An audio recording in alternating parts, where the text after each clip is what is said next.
हाँ, तो good evening all of you, नमस्ते, सलाम। मैं समझता हूँ कि आप लोग स्वस्थ होंगे, मस्त होंगे एवं परीक्षा की तैयारी में पूरे मन तन से लगे होंगे। तो मेरे प्यारे बंधु, आज का हमारा जो क्लास होने जा रहा है वह मैथमेटिक्स का क्लास है। और इसमें हम लोग खास करके अभी जो पढ़ने जा रहे हैं वह आपका परिमेय 9 है। भाई, आज जो हम लोग पढ़ेंगे वह मैथमेटिक्स में जियोमेट्री चैप्टर के अंतर्गत परिमेय हम लोग 9 देखेंगे, थ्योरम 9 देखेंगे मेरे प्यारे बंधु। तो आप सभी भाई बंधुओं को मेरा अशोक राय, मेरा चैनल राय एजुकेशन में आपका स्वागत है। और सभी लोगों को मेरे तरफ से बहुत बहुत शुभकामना, धन्यवाद एवं मैं आपका उज्जवल भविष्य की कामना करता हूं। तो मेरे दोस्त, आज का जो थ्योरम है बहुत ही मार्केबल थ्योरम है। इसको आप भली भांति से देखेंगे, समझेंगे तो बिल्कुल आपके दिमाग में घुसेड़ दूंगा और आपके दिमाग से कभी बाहर नहीं आएगा। तो मेरे प्यारे बंधु, जो भी हमारे वीडियो को देखते हैं सारे भाई बंधुओं से मेरा निवेदन है कि मेरा चैनल राय एजुकेशन को सब्सक्राइब करें, लाइक करें, कमेंट लिखें एवं ज़्यादा से ज़्यादा शेयर करें। इसी शब्दों के साथ हौसला कम ना होगा तेरा तूफानों के सामने, हौसला कम ना होगा तेरा तूफानों के सामने। मेहनत को इबादत में बदल कर तो देख, मेहनत को इबादत में बदल कर तो देख। खुद ब खुद हल होगी जिंदगी की मुश्किलें, खुद ब खुद हल होगी जिंदगी की मुश्किलें। बस खामोशी को सवालों में बदल कर तो देख। तो मेरे प्यारे बंधु, आज का जो क्लास है आपका थ्योरम 9 का थ्योरम 9 जो पढ़ाने जा रहे हैं। तो थ्योरम 9 हमारा क्या कहता है?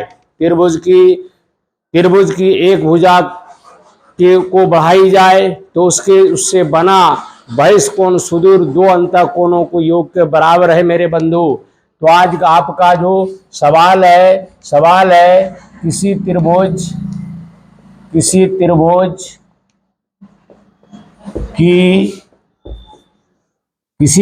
की एक भुजा को बढ़ाई जाए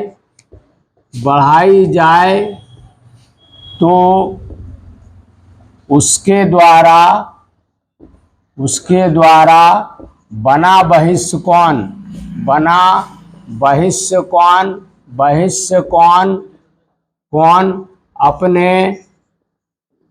अपने सुदूर 2 अंतःकोणों के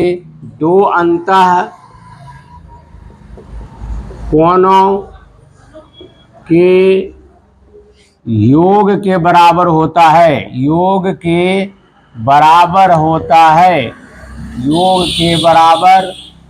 है। तो मेरे प्यारे बंधु, यही आपका थ्योरम है। थ्योरम हमारा 9 क्या कह रहा है?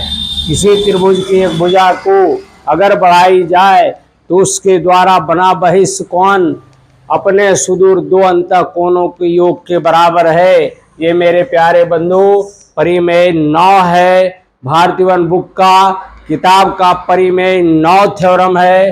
तो भाई, इसको साबित कैसे करेंगे? देखिए, बिल्कुल आपके दिमाग में घुसेगा। केवल देखिए, ए इसको मानेंगे, ए नाम रख देंगे, ये बी और ये सी और डी।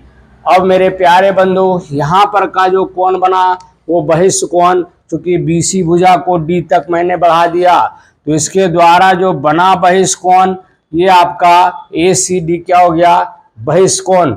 मैं सुविधा के लिए आपका नामकरण कर देता हूं। सपोज दैट इस कोण को मैंने नाम रख दिया 1, इस कोण को रख दिया 2, इस कोण को रख दिया 3 और इस कोण को रख दिया 4।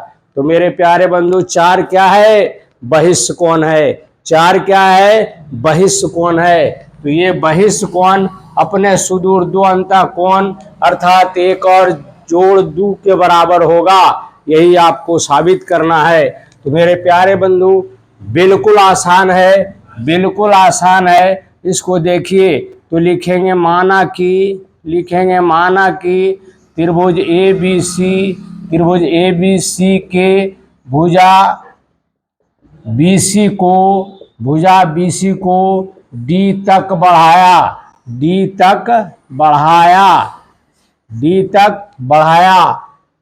तो बढ़ाया गया है, इसलिए साबित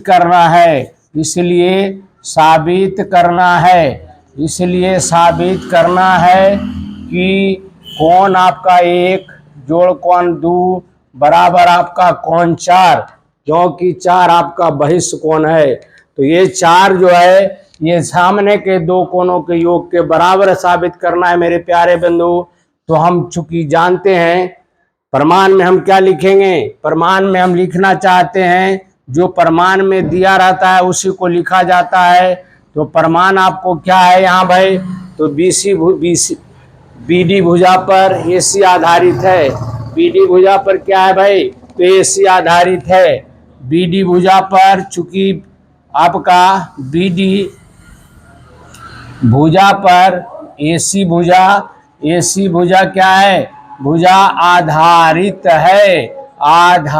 है।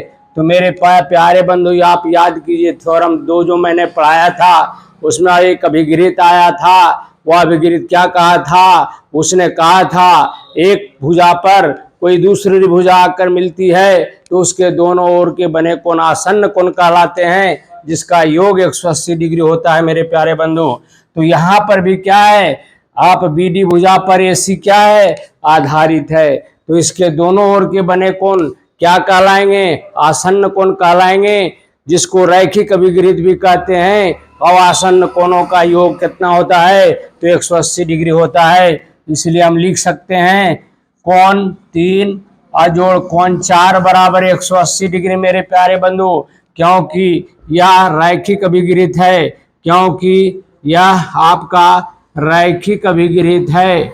आपका क्या है, रैखिक अभिगृहित या आसन्न कोण अभिगृहित भी कहते हैं। इसको मान लिया जाए हम समीकरण 1। अब मेरे प्यारे बंधु हम लोग जानते हैं परिमेय आपका 8 के अनुसार हम लोग जानते हैं क्या भाई, त्रिभुज के तीनों कोणों का योग 180 डिग्री होता है। हम लोग थ्योरम 8 पढ़ चुके हैं, उसमें हम लोग ये जान चुके हैं कि त्रिभुज के तीनों कोणों का योग 180 डिग्री होता है। अतः लिखेंगे चूंकि हम जानते हैं कि त्रिभुज के तीनों कोणों का योग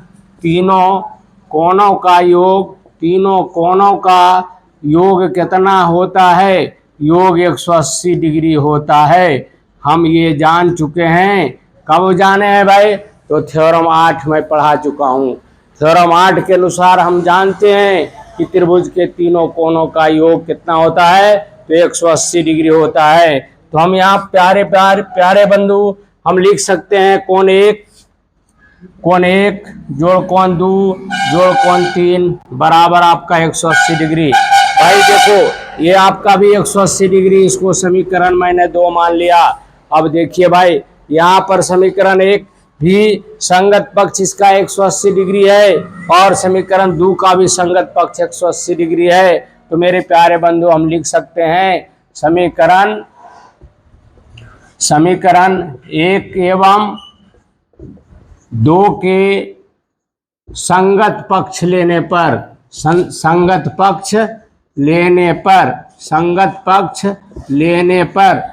पक्ष आप लीजिए। तो संगत पक्ष क्या है भाई, तो कोण 1 जोड़ कोण 2 अजोड़ कोण 3 बराबर आपका कोण क्या है भाई, तो कोण 3 अजोड़ कोण 4 है, यही ना है।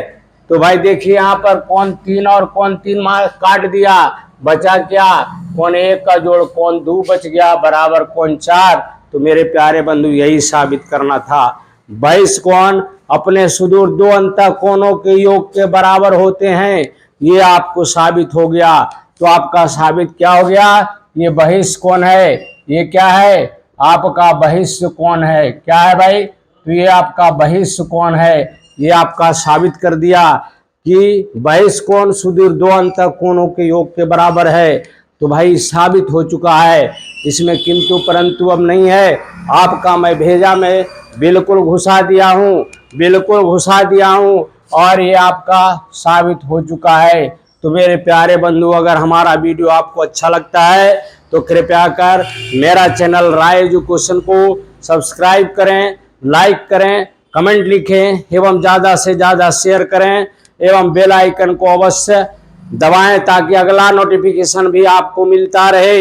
इसी शब्दों के साथ जो भी मेरे वीडियो को देखते हैं सारे भाई बंधुओं को मेरे तरफ से बहुत बहुत धन्यवाद और आपका उज्जवल भविष्य की मैं कामना करता हूं।